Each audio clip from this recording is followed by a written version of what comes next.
Spaceballs wasn't supposed to work. It was too dumb to succeed, too weird to fund, and too risky to survive George Lucas's lawyers. But somehow this ridiculous Star Wars parody became a cult religion of its own.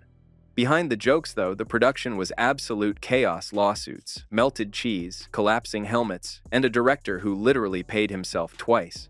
Here are 25 darkly hilarious facts about Spaceballs that prove its madness was no accident, it was destiny. Fact 1. George Lucas could have vaporized Spaceballs.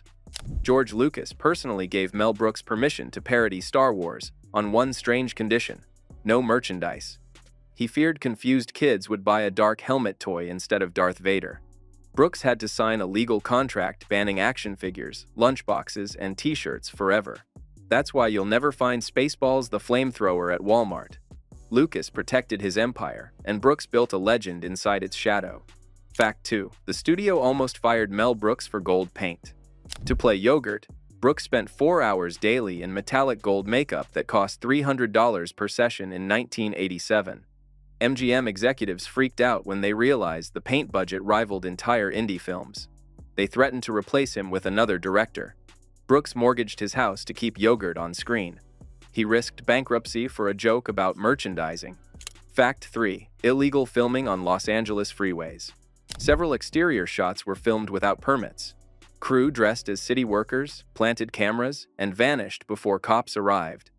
Rick Moranis even directed real traffic in full dark helmet costume. One chase scene used an actual Winnebago on the 405 during rush hour.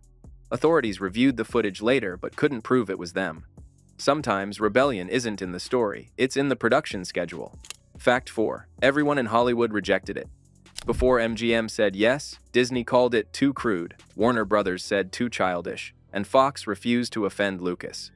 Paramount literally laughed Brooks out of the office. MGM only greenlit it as a tax write-off, assuming they'd lose under $10 million. They accidentally funded one of the most profitable parodies in history. Fact 5. Brooks almost lost his home over Pizza the Hutt. The melty gangster cost so much to build that Brooks refinanced his Beverly Hills house. The costume used real mozzarella that spoiled daily under studio lights. His wife was furious, understandably. The gag appears on screen for less than 5 minutes. Expensive joke, delicious result. Fact 6. Rick Moranis needed physical therapy. The real dark helmet weighed 42 pounds. Within 3 days, Moranis developed neck strain so severe he needed a brace between takes and 6 months of therapy afterward. The prop team later built a foam duplicate for wide shots. The pain was real, the villainy iconic. Fact 7. John Candy was injured by his own tail. Candy's animatronic tail malfunctioned constantly. One misfire smacked him in the ribs hard enough for a hospital trip. He returned the next day, wearing protective padding. A tail safety coordinator was hired, an actual job title born from one angry dog costume. Fact 8. The pizza actor suffered real burns. The performer inside Pizza the Hutt's costume endured 140 degrees Fahrenheit temperatures. He was hospitalized twice for second-degree burns. Dom DeLuise only voiced the role from an air-conditioned booth. Insurance companies later cited Spaceballs as a case study in avoidable on-set hazards. Fact 9. Daphne Zuniga feared her eyes would stick. She refused to cross her eyes for Princess Vespa's beam scene because her mom once told her they'd stay that way. The VFX team spent 3 days creating a fake cross-eye shot that could have been done in 10 seconds. Budget: thousands. Reason: childhood trauma. Fact 10. Rick Moranis was a prank target. Crew members filled his helmet with confetti, glow sticks, even a live hamster. He took it all in stride. Between scenes, the set turned into a daily prank war. The funniest moments weren't scripted, they were sabotage. Fact 11. I can't breathe in this thing was real. That famous line wasn't written. Moranis actually couldn't breathe, the helmet had zero ventilation. A medic waited off camera with oxygen tanks every take. Brooks kept the genuine panic in the final cut. Fact 12. The radar jam scene destroyed cameras.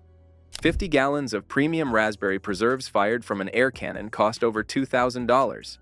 The sticky blast short-circuited 2 cameras. Cleanup took 2 days. Brooks insisted on real jam because fake jam doesn't splatter funny. Fact 13. Michael Winslow saved $50,000 in sound budget. Every beep and zap in that scene came from his mouth, no post-production. His live vocal effects replaced an entire audio department. Brooks called him a walking synthesizer with a union card. Fact 14. John Hurt parodied his own death. Telling you, by the end of the weekend, we're gonna be heroes. He's got my gun and badge. Go. They're boldly going where no black man has gone before. Hurt reprised his chestburster scene from Alien in a rival studio's film. Fox threatened to sue until lawyers deemed it fair use satire. He even wore the same costume borrowed from Fox's archives. Meta before meta was cool. Fact 15. The password joke changed cybersecurity. 12345 became the most used example of bad passwords in corporate training worldwide. Clips of that scene appear in real cybersecurity courses. Mel Brooks accidentally educated millions about digital safety. Comedy public service. Fact 16. Yogurt is a college course. Over 40 universities reference yogurt in pop culture and Jewish studies classes. Academics analyze him as the first Yiddish Jedi master. Brooks never expected to inspire dissertations. Now yogurt is peer-reviewed.